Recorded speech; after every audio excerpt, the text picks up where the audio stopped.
Quarters Pod. Four Quarters Podcast, man. We're back at it once again, giving you a quick after the draft edition real fast. We're trying to be on cue now more, you know what I'm saying? We're trying to be more relevant, on point a little bit more. So, you know, here we are. We're back at it. The digital age makes it a little easier. It definitely does. We were trying to do everything in person for a while, and we just didn't have the capacity and the time for that. So this doing it over Riverside is definitely helping us out. But look out, you know, we got some in studio episodes, maybe. Oh yeah. We have something coming up. Don't worry. We're always working on something. Don't worry. Tune in soon. But in the meantime, let's get into this first quarter real quick. Okay. First quarter. So look, the NBA draft was the last couple of days. A lot of talk going on. I would say this is not one of the most exciting draft classes, talent-wise. But at the end of the day, you still have LeBron James Jr., Bronny, possibly getting drafted. Especially 2 days ago, you didn't know what was going on, who was going to get drafted where. So much controversy, so much talk about, you know, is Bronny good enough to be drafted here? Is he good enough to be in the NBA? All this talk. And then we go, some will snag him early, like just try and entice LeBron and get him over there. So much to talk about. But before we get into all that, we got to give the guys who did get drafted in the lottery the respect and the time. So let's give them the respect they deserve. Let's do that. Because it's very hard to get in the draft lottery, and it's a hell of an accomplishment. So let's start with number one pick. I can't even pronounce the man's name correctly because he's from France. I don't speak French. But go ahead, give it a shot. Go ahead, give it a shot. I think is Zachary Ricochet. There you go. I like it. Like Ricochet, but Ricochet. There you go. Okay. That share is a little. It's tricky. I got you. Yeah. Zachary. That's probably what he's gonna be called. But listen, I'll say this: one of the most non-talked about first draft picks in the draft of all time. I didn't know who this dude was. I didn't know who the number one pick in the draft was until Jordan called me. Was like, "Who's the number one pick?" I said, "I don't know. I couldn't tell you. I know Alex Sarr, number 2." And he's going to a dope city in Atlanta, so you would like to have a little more buzz around that pick. You think? Interesting story. I don't know if you saw this one. Apparently, Alex Sarr was out on Atlanta. I did see that. Alex Sarr didn't want to work out for them. He had no interest in Atlanta. He preferred DC. So I thought that was an interesting development. 100%. We were talking about this off air. Like, there's a lot of cities where you're kind of like, well, damn, why don't more guys kind of look at more? And I would say DC is one of them. I mean, nation's capital. There's a lot of perks, I feel like, to playing in a city like that and winning and having an exciting team. I would say that same would go for Atlanta as well. I mean, you know, a real urban city, super, super lively, a lot going on, always a good time. You would think they'd have a lot more going for their basketball team in the NBA. I've heard the Hawks organization is one of the worst in the league, unfortunately. Wow. Let me know. I mean, just like, I don't know how to explain it. I mean, I wouldn't know. I'm not in the locker room, but I just, you know, from the rumors I've heard, even throughout the years, like, they haven't won anything for a reason. All time for a reason. You know what I mean? Like, they haven't even been close for a while since the Joe Johnson days. And even then, they had LeBron, so that wasn't going to work out. Never was a serious contender. Yeah, so it's one of those organizations. It's like, what's going on over there? Like, them, Charlotte, like, a lot of those teams, it's like, y'all okay? Like, what's going on over there? There's something going on that we don't know about. There's a reason that y'all aren't, you know, even trying to be contenders ever. You know what I mean? Like, it's kind of weird, but and we'll get to a team later that is not known for that, but kind of has shaped this draft. So we'll get to that. But Zach, I don't know. He got bust potential. I think Zach. No, Zach. Sorry. Yeah, 100%. 100%. You know, I don't even know if they would have went with him if Alex Sarr was gung ho on going number 1 to Atlanta. Right. I think because he even fits Atlanta a little better. I mean, the more athletic, bigger frame, you know, like exciting catch lobs from Trey potentially. So it was weird, but that was an interesting story. You know, Alex Sarr wasn't really hot on Atlanta. Yeah, I was very surprised how that whole first 1-2 pick went down. I thought Sarr would have easily the number one pick in the draft. Clearly, I wasn't watching the draft boards because I didn't know who the dude was, so that got the number one. So, I mean, I wish him the best of luck. I'm not going to, wish no ill will on the guy, but I had no idea who he was. But we'll see. You never know. That felt like the classic case you see sometimes where a team feels forced into a pick. Yeah, kind of. Yeah. It was interesting. I've never seen it. Yeah, I had no idea who the guy was, but I mean, look, we'll see what happens. Sarr's frame and his tape look a lot better to me than the first. 100%. Yeah. Agreed. Yeah. At the number 3 pick, Reed Shepard, which I thought was a little surprising. Yeah, that was a sneaky one. Love his game. Me too. Love his game. I think that you're getting going to the comps a little bit. I think you're getting some type of a Kirk Heinrich, Luke Ringauer type player. Okay. Which, hey, 12, 13 year pro, 13, 14 a game, Yeah, he's definitely a better shooter because that's the way the game is now. Right. But he is like of those type of role I see in the league as well, like a Kirk Heinrich-esque type of guy who's 6-man, can start on some teams depending on the role or the team he's on, and just contribute. Only thing that shocked me, love his game. The only thing that shocked me, the fit didn't really line up. Like you just gave Fred VanVleet, $30, $40 million a year. Mm-hmm. And Jalen Green just had one of his best seasons to date. You paid Dylan Brooks. That's your backcourt guard situation is a little flooded. Now, we can never have too much shooting. You can go there. Right. You can say that. True. True. So, I mean, it's a log jam a little bit. We also got all the rumors of, Houston's possibly trying to go get KD with all those possible trades. So who knows if Reed Shepard is something in there that they're in. You know what I mean? Like, NBA's a wild place, man. You never know. A throw-in or a steady replacement because Fred's money matches with a lot of A1 stars. Yeah, so Fred's not going nowhere. Fred's going to be there. But it might be an aspect of like, look, we were trying to get Kevin Durant, Dylan Brooks may have to go. I'm saying is Fred might be on the go, rather. If you're making a big trade, some money got to match. I mean, to a degree, it depends what the Suns trying to do, though. The Suns may try to offload Book and KD because they need all the cap space. That's true. They don't. So if they do that, they don't want another big contract. That's the whole point. So there's no way they're going to trade for Fred. That's true. They're trying to offload. You could tank with Fred, though. You could tank with Fred, but you have to use something rather than Bill taking up $50 million, which is the problem. That's the main problem. Nobody's taking that. No one's taking half the year he just had. Right. So that's the issue. But Reed Shepard going third. I thought it was an interesting pick, but I'll little bit of a reach. But if you think this guy's going to play, if you think he's going to play 12, 13 years, give you 15 a couple years, shoot 40% from 3 for his career, it's a good pick. Yeah. Very true. Moving on, we got Stephon Castle going to the Spurs. Like that pick a lot. Like the pick a lot. The Spurs were off to such a hot start. We'll get to it.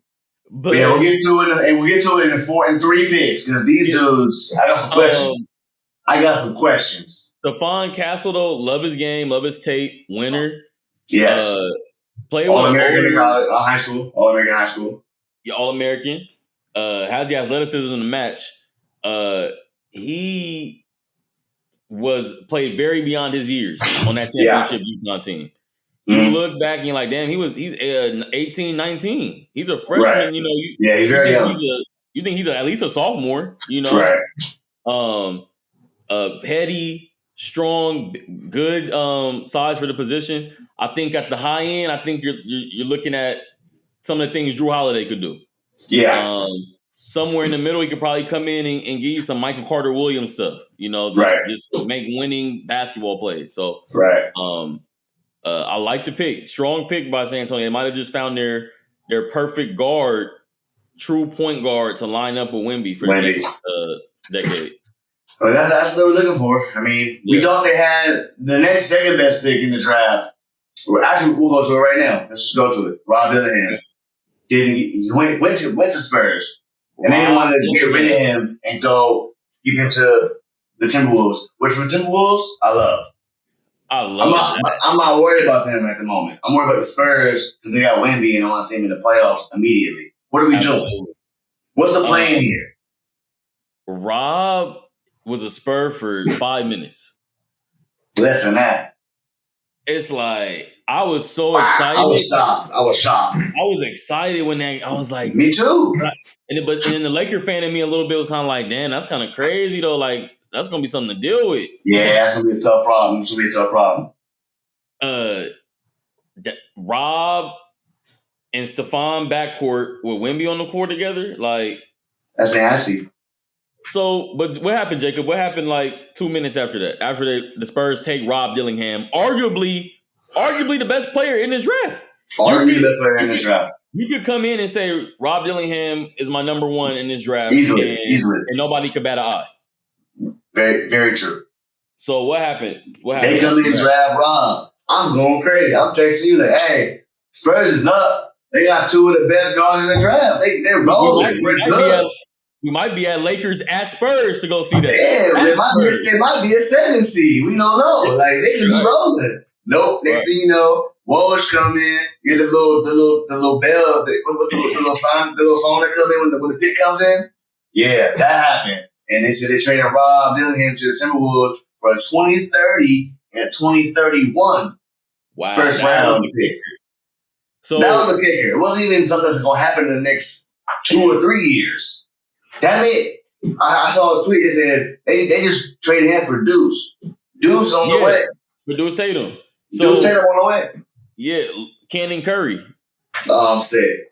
Literally, it's like that draft class, those kids are like 11 and 12 right now. What we doing?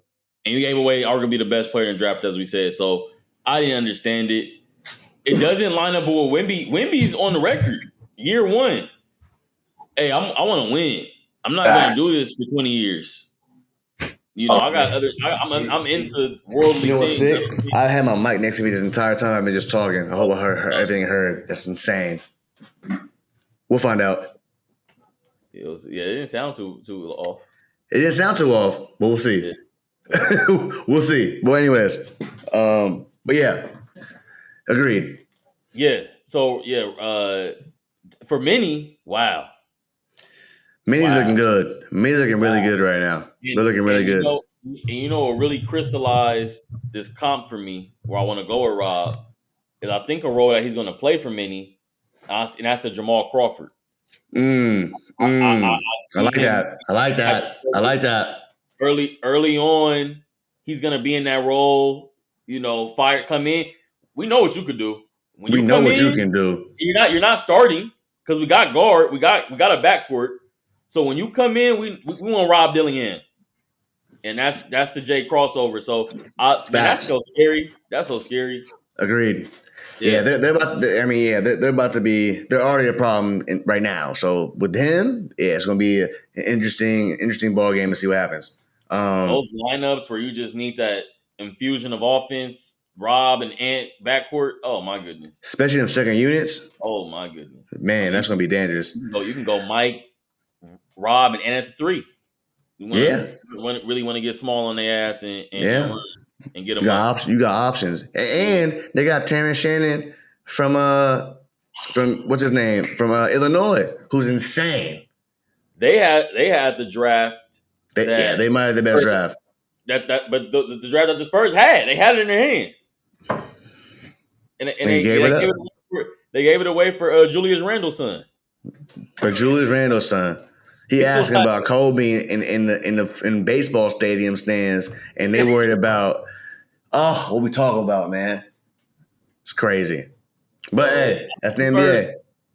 So no hot take. Just maybe let's keep an eye on the Wemby situation after that draft. Yeah, we'll see what happens. This is him on his rookie year. He's on the clock on the record saying, I have a clock. Like his rookie year, he's put that out there. He did say that. So we'll see what happens, man. It's going to be interesting to see. But it was an interesting lottery to say the least. I'll say it was an interesting first top 10. Edie go at 9, which I think is a good for him to go to the Grizzlies. Klingen, Don Klingen and Edie went right after each other. Yeah, I think it's so hilarious. It's like, those, the big kind of coming back. You need the bodies at the big man spot. Yeah, I think fouls maybe. Yeah, I think Edie going to the Grizzlies is good. Kind of a Steven Adams replacement to a degree. Like he's about to be gone.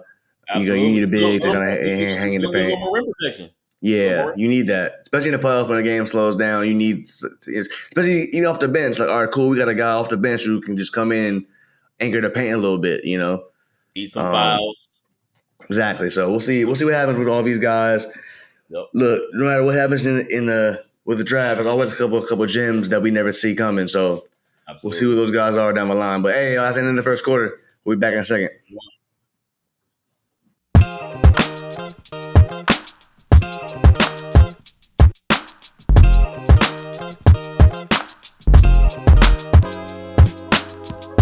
Second quarter, y'all. We're back at it. Ooh.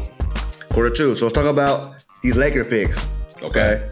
Lakers had a 17th pick, and they somehow got Dalton to connect. Don't know how these teams let him slide, but we'll take him.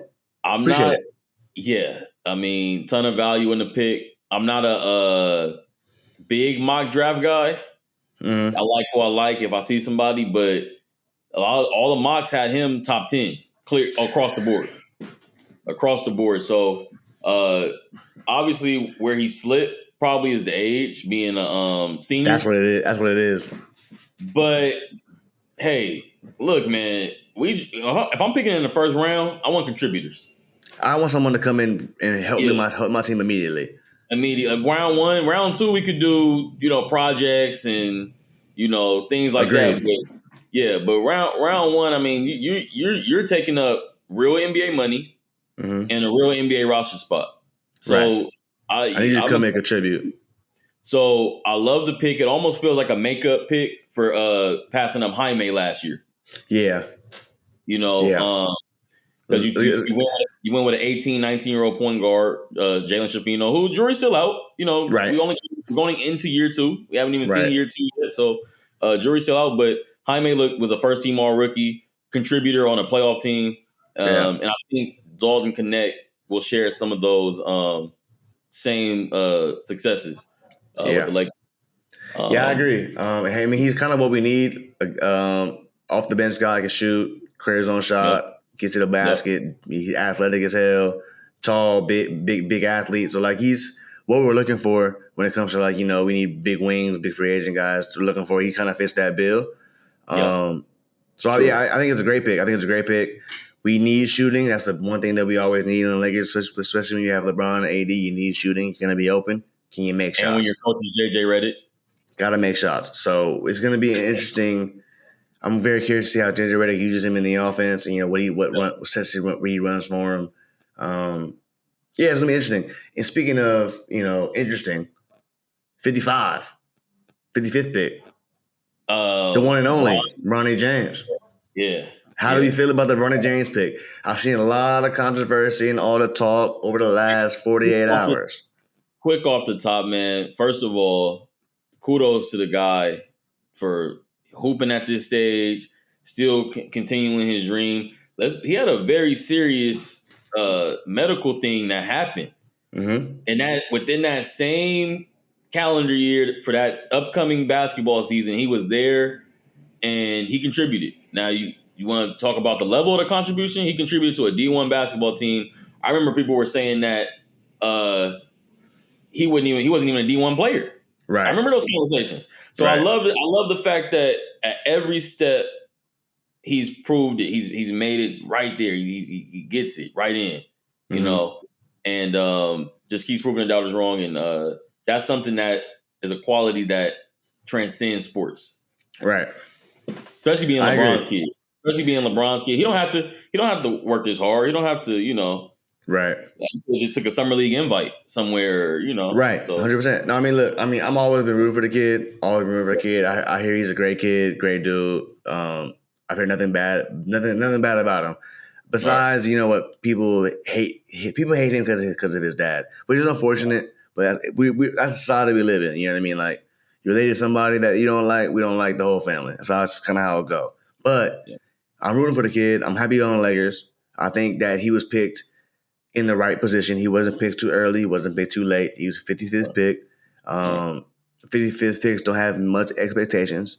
You know what I'm saying? I don't care whose son you are. You're the 55th pick for a reason, which is fine. Don't make your name in the league and prove yourself and make a statement. Now, I don't know what his rotation looks like moving forward. I've heard all the Rich Paul talk about saying he's not going to play in the G League and all this and that. So we'll see how that plays out. Because now his dad is on the team. So it's going to be interesting to see, is he get minutes? Is he more of like on the Max Christie role of his past year where he gets minutes when, blowouts or someone gets hurt and like, we need a bucket or something. We need a little spark of energy. Throw him in there, see what he can do. Because it's a long season. You're going to need those moments. I think he'll get a chance, but is it more valuable for him to go to the G League and play every night and start and really go hoop, or get those spot minutes every 3 or 4 games? And when you're in the game, the world's eyes are everywhere. Like, you know what I mean? Don't make a mistake. Don't airball 3 because it's going to be on a Sports Center. Like, that's a lot of pressure for a young rookie who's a 55th pick. Like, he ain't the number 1 pick in the draft. He's 55. But he's going to be treated like he's the number 1 pick in the draft, which is tough. That's tough. From the media coverage alone. I think that's what makes the Lakers so special. Not in we LA guys, Laker fans, all that, but of course. And you could throw the Knicks in there. You could put maybe even Boston to a degree. Lakers, I think, is a different level, but those summer league, like we're talking about, that prepares you. We find out very quickly on this franchise and in this city what's going on, because those moments prepare you when you're like, damn, this is summer league. They sold out. It's packed. It's wall to wall in here. It's media coverage, and you're expected. Like, Laker fans are crazy. Laker fans are crazy. Like, they want to win the summer league title. Like, it's going to be Laker fans. Like, oh, he didn't get summer league MVP, so he not like that. So crazy. Yeah. So it's like, but that's a good incubator for coming onto the Lakers. Just the whole process of it all. And now we're getting at the grander scale. I think the kid's gonna swim. I think he's gonna swim. I think that he's got intangibles that you cannot teach, cannot build or develop. His intangibles, the basketball pedigree, things like that. I think those things are invaluable. Yeah. Like I was saying, I mean, I hope he plays great. I hope he had a hell of a first season. A lot of pressure, a lot more pressure than he's asked for, unfortunately. He's in a tough spot, but he got LeBron's genes, so I think he'll be all right. Real quick, I want to go a little comp for Dalton. I think Dalton high end. We're looking at a Wally Zerbiak. Maybe we can get some. Yeah, maybe we get some. I urge anybody to go look at their shooting forms. Very identical. High release. 2 guys in that 6'6", 6'7" wing mode that not necessarily dribbling to get where they want to go, but using their body and their physicality to get their scoring off. For what Wally was to average 20 a game in some of those years in that era that he played in, that's impressive to me. I always liked his game, and I see a lot of it in Dalton. Bronny, that's a good comp. Yeah, Bronny. He mentioned he wants to be in that Drew Holiday, Derek White, Davion Mitchell mode. I think that's a great role for him. I don't know. He'll be his own player. He'll be, he might be something of that, but I think that's a great role and a great trend to get going for the Lakers. 100%. Yeah. Like we were saying a couple episodes ago, every team's starting to look for those kind of guys. So make yourself valuable in that role. You can find yourself a little role in this league for 5, 10 plus years. Absolutely. Hey, when it's all said and done, TJ McConnell is going to probably make $100 million. TJ McConnell is running the book for finding a role. Yeah. So you got to find a role and be good and be great at it. And he's done that better than anybody in the league at this point. So I'm like we said, man, I'm hoping both these draft picks, give the Lakers a little juice. it's Lakers. You don't need much more juice than the Lakers. So it's gonna be interesting to see how it all plays out. But I'm excited. It's gonna be fun to see.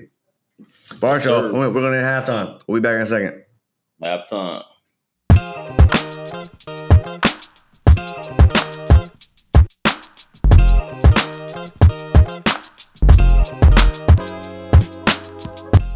Third quarter, back from half. Here we go. All right, so B Redd, after this draft, is there a guy that you like, you don't like, someone that you're high on? Is there anybody that you're looking at in this draft that like, yeah, I like that guy a lot? Who you got for me? I really like this front court big man type guy right here. I don't like where he went, DaRon Holmes, going to Denver. And it even kind of confirmed my affinity for him because they traded up to go get him. They traded for him. Right. So I was like, damn. Another, like a shooting front court guy next to Jokic. That's dangerous. You know, with a little face-up game that could, 6'10", next to Michael Porter. Next to Michael Porter too. That could be a big front court lineup at times. Right. He kind of reminds me of in that mode of the Anton Jamesons, Al Harringtons of the world. Okay. That could kind of give you a little bit of the post game, go down there, do his work down there. Rasheed Wallace maybe comes to mind too, but be able to step out and get hot from three. But just give you a little bit of everything. But yeah, he's in this climate of shooting and versatile big. I'm surprised he failed late 20s. Yeah, he was nice in college. He got game. So. Yeah, I mean, look, Denver getting any more shooting is just always dangerous because we have Jokic down there. Like, he's going to find you. So, getting any more shooting for that man is always like, he don't need any more help. He don't need any more help over there. He's just fine down there over there in Denver. Go ahead. Interesting aside, one of their undrafted free agents too is PJ Hall from Clemson. Another stretch forward. So it's they're looking for something. Yeah, interesting what they're trying to do. Scary. Yeah. They're like, well, we lost a cat. We'll go find a little mini cat for ourselves. We're good. That 4-man that could just explode for 6 threes. Right. Yeah. And he'll be wide open because you'll be doubling everybody. And Nas hit him too. Yeah. Exactly. Yeah. Very good point. He was 6th man of the year. Yeah. All right. Yeah. For me, who you like, Jay? Who you like? I'm going Terrence Shannon Jr., man. From Illinois, went to Minnesota. I don't know what the other teams in the league were doing to let them get Rob Dillingham and Terrence Shannon Jr. to come off the bench behind Anthony Edwards. I don't know what they were thinking, but it's going to be real fun to watch over there in Minneapolis for the next couple, 3-4 years, boy. Because Terrence Shannon Jr. is an absolute dog. I like his game a lot. His size comes off on TV. Pause. That was crazy. He's a big wing that could shoot, get physical with you to kind of get his stuff off. Basketball player, really just a basketball player. He's fast as hell too. He got that John Morant speed the way he run going down the court. He quick. He changes ends for his size. He changes ends. Snap a finger. He down there. I got a quick comp for you. Okay. TJ Warren. You like that? Okay. He can put the ball in the basket. I'm not sure how great of a shooter he is. But once you get going, you get going. And he'll get a couple easy lays, couple floaters to really get him going. And then was like, all of a sudden he got 30. I do like that. TJ Warren was a dog in college too, so that I like that. I do like that. For some reason, scoring translates. Oh, always. You can score the ball. You can play anywhere in the world. Yeah, you put the ball in the basket. You can play anywhere in the world. Because anytime I see guys have those 20 to 30 years in college, I'm like, why didn't people pick this guy up earlier? Like, I don't care where you play. If it's Japan, Germany, China, it's 2 points and 3 points, no matter where you go. Yeah, the scores don't change. The languages do, but the basketball is the same language. Put the ball in the basket, you can play anywhere. Put the ball in the basket, man. You know what I'm saying? So they'll find you if you can put the ball in the basket. Yeah. So I mean, he's like 6'7". Mm-hmm. 6'7", 6'8", quick. That's crazy. He's tough. I don't know. I'm agree with you. I think last quarter you said it. They got the best draft. They got they got the best draft to me. The draft, like they have just riches over there. They're just blessed with just players and who can do multiple different things. Shannon can guard as well. He's similar to Alexander Walker, the type of kind of guard who can guard the 1, 2, and the 3. Like he can guard anybody. Rob Dillingham isn't a great defender, but he's not terrible on defense, and he's quick enough where like he gonna score enough points, bro. Who cares who we guarding? And you know what? Roster wise, when you talk about building teams, guys' defensive profiles change when you got a Rudy Gobert behind you, a Cat behind you, 100%. This is NBA. So we could try to hide guys a little bit. We could. Hey, coach might tell you, hey, let him go by you. Let him go deal with Rudy. You know, so offensive and defensive player profiles change at this level. That's very true.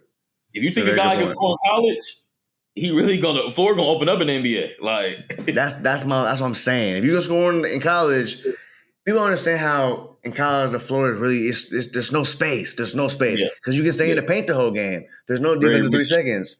So that's why all the college teams play zone. Yeah, like that's why Zach Edey was a player of the year the last 2 years back to back because he's in the paint every possession. He's getting 5, 6 blocks. He ain't going nowhere. I'm sitting here, even if because let's say the big I'm guarding, he don't shoot threes.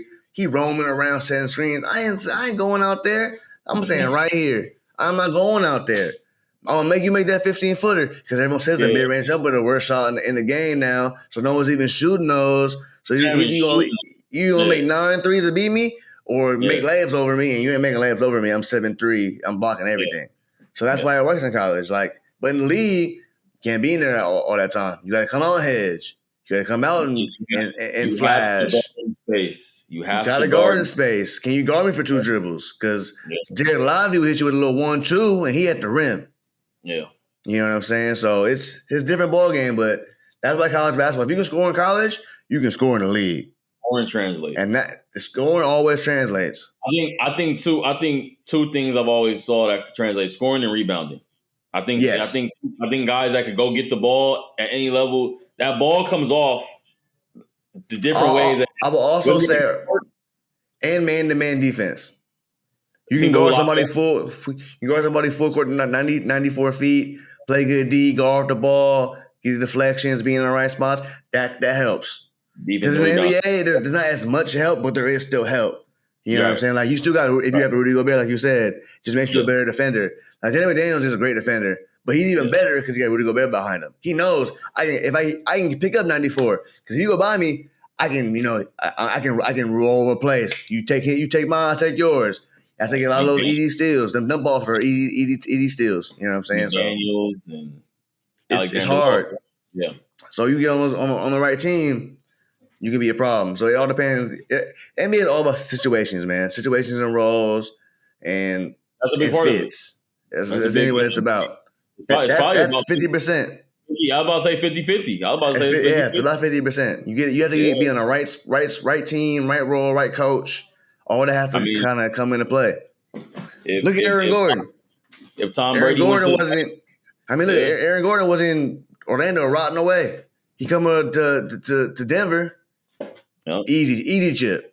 He was the one piece they needed. Somebody who can slash, pick up full, rebound, make the open one. It gave him a defined role. Yeah. He had to be a star in Orlando. He wasn't a star like that. He's a great role player in his role. Right. You know what I mean? Like, he knows his role very well. He's the best dunker spot in the NBA. Yeah, he's incredible. He's incredible in the dunker spot. Incredible. Yeah. So it's all about your role in the team you're on, man. So I wholeheartedly believe in that. Like, it's tough for them top 10 picks because you may be going to a bad team, or you may get lucky and go to a solid team. It all kind of depends Like I think Zach Edey's going to be in a nice spot because he's going to a team that's kind of established. They're going to support him. They're going to make it very hard to make him look bad. Exactly. They're already a playoff team when everyone's there. Yeah. And they have a solid coach who, you know what I mean? Like, they got Jaren Jackson as a player of the year 1 year already. Like, they got Marcus Smart there now. They got dogs over there. They're going to be a problem next year. Yeah. You forget about them. They're going to be a problem. Man. Zach Edey's going to be just a tank in the paint off the bench. That's a great problem to have. Yeah, it's a great tool to have in a toolbox. Yeah, people say, "Oh, he ain't gonna play." He's showing people. It's a great problem to have. Yeah, you know what I mean. So we'll see, man. It's been very interesting. All right, y'all. We're gonna do the fourth quarter. See y'all in a second. I know.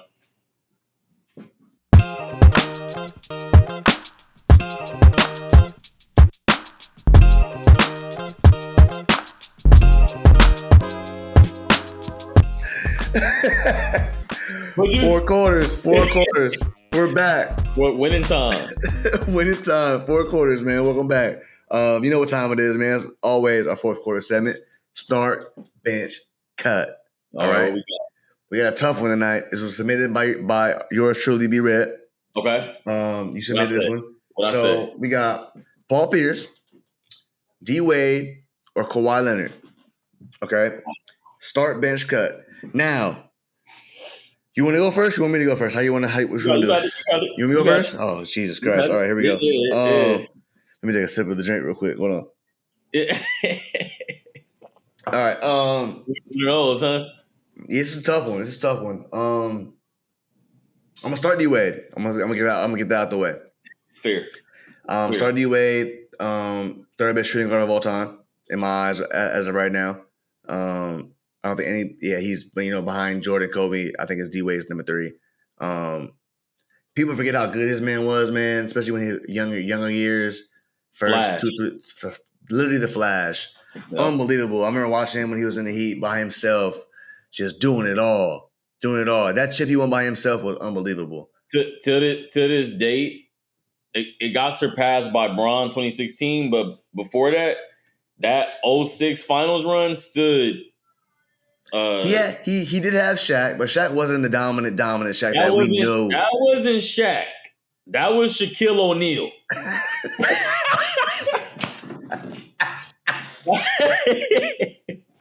That was Mr. O'Neal at that point. Fair. Okay, fair. I got you. That was Shaquille O'Neal. That wasn't Shaq. Got it. Then he was wearing number 32.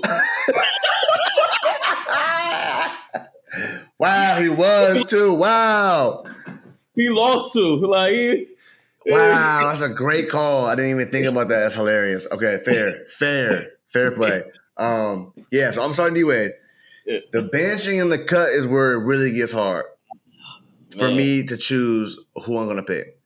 Right. I'll tell you why.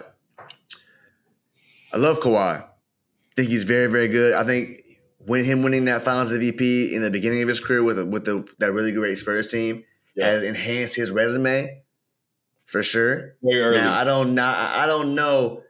We have to go back and look at those stats to be sure. Was he the for sure outright Finals MVP? I'm sure that can be discussed. You talking about the Spurs run?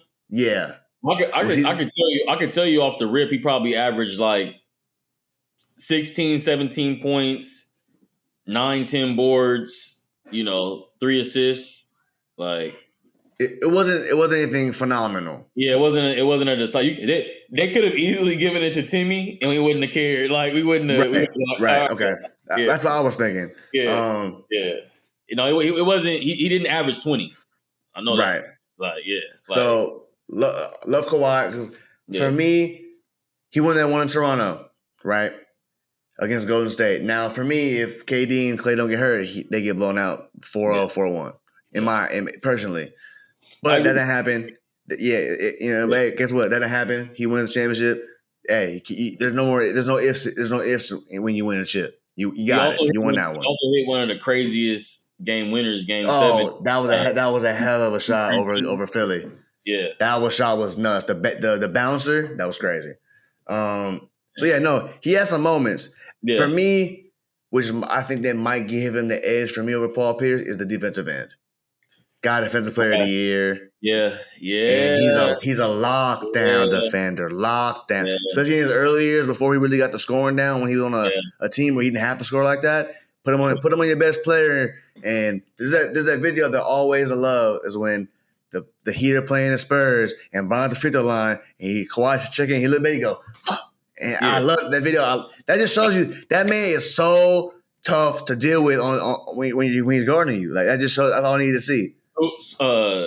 Super athlete, strong as an ox. Yes. You know, like he was blocking stuff with his finger, you know. Doesn't say anything. Yeah. You won't go out, get out of character. He ain't gonna get beat himself. Yeah. You know what I'm saying? So like he's just a stout, solid defender. And then later in his career, end up also get 35 on your ass, which just made him that much tougher. For me, what also I think about Paul Pierce doesn't get the love he deserves. And I'm a Lakers fan. Start off with that. Just a caveat. Right. But Paul Pierce was a goddamn problem. He was an absolute issue. I think the 08 win over the Lakers actually does him hurts him. I think because really, I think so. Like Laker Nation hates you. Like that's a big segment of the world. You know, that's that's true. That's true. That's a good point. It's a lot of fans, you know that, and they the wheelchair thing. Some people think the wheelchair thing was a little much. A little much. That was insane. I'll never forget that day. I was at my grandma's house eating gumbo, watching that game. Oh, this man in a wheelchair? What was happening? And then they kept jogging back out. I said, nah. I was sick. Hey, the funniest thing about that to me, if you go back and watch that clip, Kobe and Phil are unrattleable, right? Yeah. You go back and watch that clip, even Kobe and Phil are like, what the fuck? Phil, when Phil gets that look of like we can't overcome this. We can't it's just you can't be the man faking a paralyzed or walking out and then getting jumped back, running back in the game. It was insane. Yeah. To sum up, all right. So I'm going to start D-Wade. Yep. I think I'm gonna bench Kawhi. I'm gonna bench Kawhi and I'm gonna cut Paul Pierce. The defense for me is the edge on why I got Kawhi with Paul Pierce. He's just too good of a defensive guy. Paul Pierce wasn't a bad defender, but he wasn't Kawhi Leonard. And Kawhi got the 2 rings. Paul Pierce got the 1. Yeah. Kawhi both got 1 finals. No, they both got 2 finals. Kawhi got 2 finals MVPs. I got 2. Yeah. He got 2, which is insane. Yeah. And Paul Pierce, I'm going Kawhi. Keep it real quick. Mm-hmm. We're gonna start D-Wade. Yep. I agree with you on that. Easy. Like I said, no brainer. He had a finals run that stood for 10 years. Like I said, that was I think the best finals run. That 06 run, 35 a game, getting to the rack at will, pulling up, hitting baseline phase, dunking shit. He was nuts. Yeah, his peak was, like you said, third grade shooting guard. So if you're a third grade shooting guard ever, your peak you've had peaks as good as those guys, 100%. So he started for me, was a menace on the defensive end as well, league leader in steals a couple times. Yeah, he was. All team defender, I think, too. He was. Well, he starts for me. You know what? I'm gonna stand up for P, man. I'm going with the hometown. I knew you was going to go for the hometown Paul Pierce. Yeah, Kawhi down the street from Paul Pierce. Yeah, I'm going. LA guys, right? What a luxury. Right. But offensively, menace. Paul Pierce, menace. And I like you took the defensive angle, right? I'm gonna go to the availability angle. Fair call. Never miss games. Fair call. He was one of those. He came from that belief in that era system of, this Boston fan. They came to see me. They're going to 1 game this year, right? And I'm the big ticket. Yeah, no pun intended, because ticket wasn't there yet. But you know what I mean. But he believed that he embodied that, and I think the game is missing some of those guys. Right. So mention Paul, Kawhi. I'm cutting you because I had to put too many DNPs, man. That's fair. I can respect that. I can respect that take. I have no problem with that take. The defense angle is great though, because that's he's that boy on the defensive end he's tough. He's tough. And like I said, D Wade got some too. So he does. Coming in, Kawhi. I mean, y'all gonna lock up. We're gonna for sure lock up. We're gonna lock up. Paul Pierce may give us 48 off the bench, but we'll be all right. Right. He got unconscious. Is like, damn, I'm out there. He's making all net. He's all net. Paul Pierce is tough, boy. That man doesn't get the love he deserves for sure. But all right, y'all. Another episode of 4 quarters down in the books. We appreciate y'all for rocking with us, man. We are rolling on the TikTok. We've been, getting engaging with the fans, talking to y'all about your opinions, everything like that. We love the engagement. We love the conversation. We're always down to talk about sports. We're gonna try to get. I see a lot of y'all liking the polls, responding to the polls. We're gonna try to get y'all more involved. We want to hear the taste. We want to hear what y'all think. For sure. Appreciate all of it. Keep watching. We love doing this. Just talking hoops. We do that anyway. So if you guys like what we're saying and providing y'all with the hoops, we got it more for y'all coming more and more. Facts. You couldn't say it better than myself, man. I mean, we're just trying to give y'all the good basketball content, different angles, different topics. I think the Who's career, would you rather have was a good little segment last week. We'll definitely bring that back. I think we should definitely get a little question of the week going on the gram and TikTok. Get some fan feedback. Maybe like favorite player of all time or favorite series of all time, moment of all time, something like that. Just to give a little fan love. Because we're not here without them, and we're still not even anywhere, and we're still not here. Even as of nowhere, we couldn't be here without y'all. We wouldn't be doing this still if we wasn't getting followers. So we appreciate y'all. We couldn't thank y'all enough. Please subscribe on the YouTube channel, 4 Quarters Podcast. We're at 1 grand. Now we're at 996. So some people, had some second thoughts. But don't worry. Okay. We'll get back there. I'm not even tripping about it. But please subscribe to the pod on YouTube. If you're on TikTok, Instagram, follow us on there as well. 4 Quarter Podcast. Posting as much as we can. Podcast. Apple Podcasts, Spotify, 5 stars, reviews, all that good stuff. Some of y'all aren't visual. So, do the Apple Pod. I know some of y'all like the pod when you drive to work. So, you can do the Apple. We got it there. We got it. Just our voices. You ain't got to look at it. We got it there. Don't worry. We got it. We got all the options you need. We got the YouTube video on YouTube. We got the audio podcast. We got the TikToks if you want the short form content. Check it. Listen, we try to cover all the bases, man. I'm working over here. I'm editing my ass off. All right? We're doing the best we can over here. But at the end of the day, we appreciate y'all for tuning in. And we'll be back. Not next week because we're recording this a little early because of the draft. But after the 4th, we'll be back because we're gonna take a little break for the 4th. Enjoy the holiday, all that good stuff. Happy 4th to everybody on the early 4th. You know what I'm saying? Everyone be safe out there. We might have to do something. 4 quarters, 4th of July. That might have to be some free agency, NBA. We can figure something out. Yeah, it might be something going forward. Yeah, we'll definitely figure something out. We definitely need to get some giveaways going. I talked to Max about doing some scene stuff. He been so busy because he got a lot going on. The man's a busy man. So we'll figure it out. We'll get it going for sure. But hey, man, thank y'all so much for tuning in. We'll catch y'all not next week, but the week after that. So we'll see you in a couple of weeks, man. Have a happy 4th. Be safe. Peace. All right. Peace.